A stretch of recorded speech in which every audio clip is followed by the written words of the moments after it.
جسمكم وإذا فسد الجسم كله ألا وهي القلب. Moyo. Haya yote yalitangazwa hapa ya uchaguzi. Tukiwa na mioyo safi tutapata viongozi wazuri. Uongo kweli? Tukiwa na moyo mchafu tutapata viongozi wabovu. Tusafishe mioyo yetu, nafsi zetu zitakate, tupendane Waislamu na wanadamu wote tupendane, lakini pia tuilinde amani yetu ya nchi hii ili hata hii dini ambayo leo tunaipambania iweze kusonga mbele. Pakiwa hakuna imani, pakiwa hakuna amani, pakawa hakuna amani, dini nayo itastoka. Napigwa mafukusani kwa sababu tayari mabomu yanalia kila mahali. Uongo kweli? Kwa hiyo amani katika nchi yetu ni kipaumbele namba moja, ili tuweze kusogeza Uislamu wetu mbele na kuleta maendeleo kwa wananchi wetu. Leo ilikuwa kuna amani tusiwetueni na mama vile. Leo kulikuwa na amani tusipokaa hivi. Leo palipo hakuna amani waliotoka sehemu mbalimbali kama sisi hatuwezi kutoka tukaja huku kwa sababu amani imevurugika. Walijaribu tarehe ngapi? Tarehe 20 walijaribu pale tarehe 29. Tuliona huko mpaka vijijini huko. Gharama za chakula zikapanda, gharama za matumizi zikapanda kwa sababu ya uvunjifu wa amani. Katika jambo la muhimu lazima tulinde amani yetu ya Tanzania ili nchi yetu iweze kusalimika na kuwa na amani kwa ujumla. Watukufu wa Islam, mgeni rasmi alichomeka aya nyingi sana na mashairi muhimu, lakini lengo na shabaha kubwa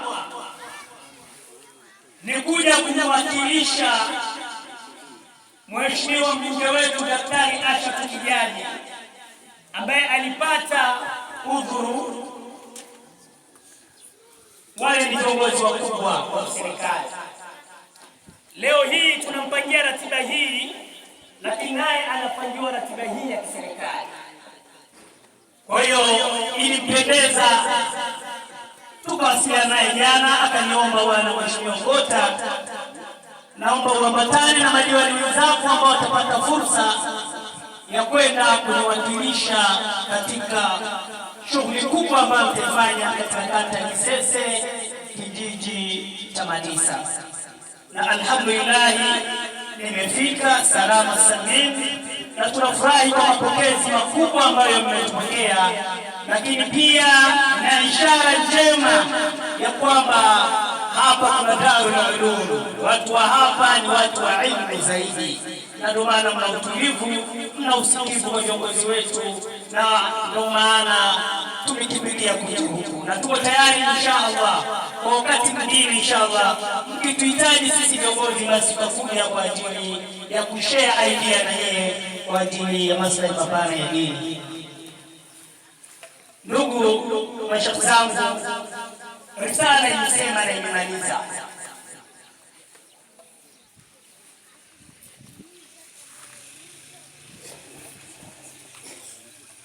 Risala inaeleza,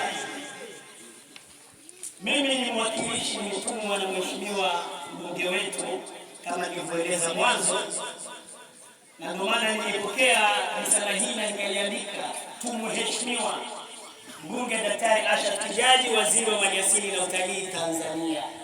Kwa hiyo yote yaliyozungumzwa katika risala hii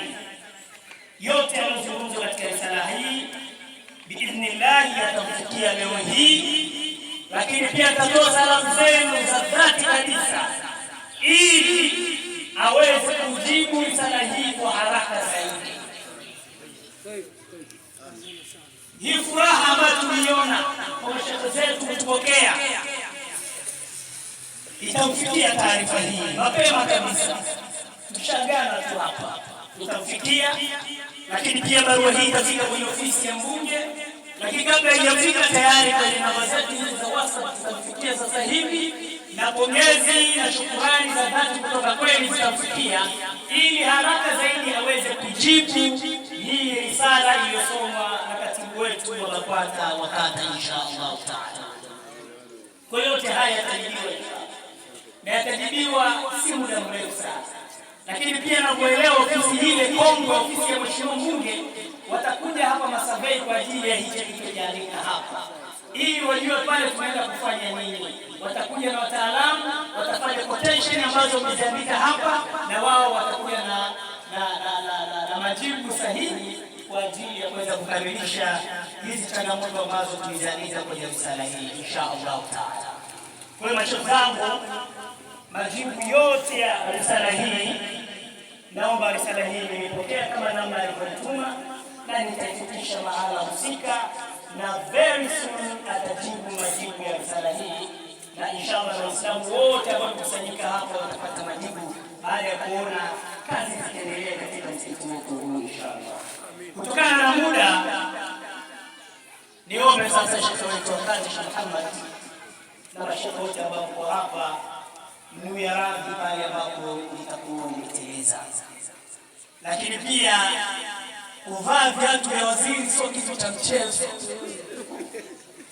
Ni sawasawa leo mwanafunzi mathalan yule pale atumwa na Sheikh Osman kwamba nenda kaniwakilishe kwa nafasi hii ya ushekhe wa kata, mtihani mkubwa sana. Kwa hiyo Mwenyezi Mungu aone kama nimekosea naye atasamehe, lakini kama sijakosea pia tunajifunza, tunajifunza kutokana na makosa madogo madogo ambayo tunafanya, aidha ninayajua ama siyajui. Kwa Sheikh wangu ni radhi kwa hilo, na jamani wa Uislamu, Mheshimiwa Daktari Shabani wasaidieni sana, anawapenda sana wananchi wetu, lakini hususan kata hii ya Misese, na insha Allah baada ya hili najua lazima atakuwa hapa kwa ajili ya majukumu mengine insha Allah taala. Wabillahi tawfiq, wassalamu alaykum wa rahmatullahi wa barakatuh.